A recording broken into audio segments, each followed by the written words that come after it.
ನೀವಲ್ಲ.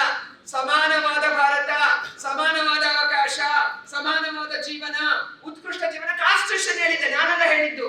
ಅದನ್ನ ಜಾರಿ ಮಾಡುವ ತನಕ, ಎಲ್ಲರಿಗೂ ಈ ದೇಶದ ಸಂಪತ್ತು ಸಿಗುವ ತನಕ, ಅವಕಾಶ ಸಿಗುವ, ವಿದ್ಯಾಭ್ಯಾಸ, ಉದ್ಯೋಗ ಅವಕಾಶ, ಆರ್ಥಿಕತೆ ಎಲ್ಲವೂ ಸಿಗುವ ತನಕ ರಿಸರ್ವೇಶನ್ ಇರಬೇಕು.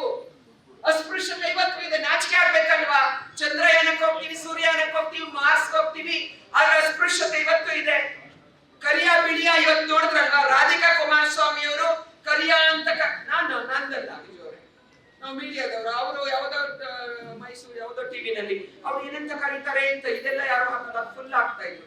ಏನಂತ ಕರೀತಾರೆ ಅಂತ ಅವ್ರು ನನ್ನನ್ನ ಚಿನ್ನು ಅಂತ ಕರೀತಾರೆ. ನೀವೇನಂತ ಕರಿತೀರಿ ಹೇಳಲೇಬೇಕಾ?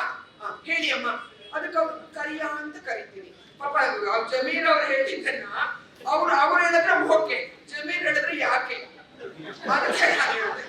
ಮೂಡ ಮೊದಲೆಲ್ಲ ಮೋಡು ಜೋರೆ ಮೂಡ. ಏನಕ್ಕಂದ್ರೆ ಸಿದ್ದರಾಮಯ್ಯನವರ ಜೀವನದ ಉದ್ದಕ್ಕೂ ಯಾನದಲ್ಲಿ ಏನು ಕೊಕ್ಕೆ ಸಿಗಲಿಲ್ಲ. ಅವರ ಸುದೀರ್ಘವಾದ ರಾಜಕೀಯ ನನಗೆ ಇವತ್ತಲ್ಲ ನಾನು ನೋಡ್ತಿರ್ತಕ್ಕಂಥದ್ದು. ಅವ್ರನ್ನ 40 ವರ್ಷದಿಂದ ಹಿಂದೆ ನಾನು ಮುಖಾಮುಖಿ ಇಂಟರ್ವ್ಯೂ ಮಾಡಿರೋಳು. ನನಗೆ ಅದೇನು ಉಬ್ಲೆಟ್ಟು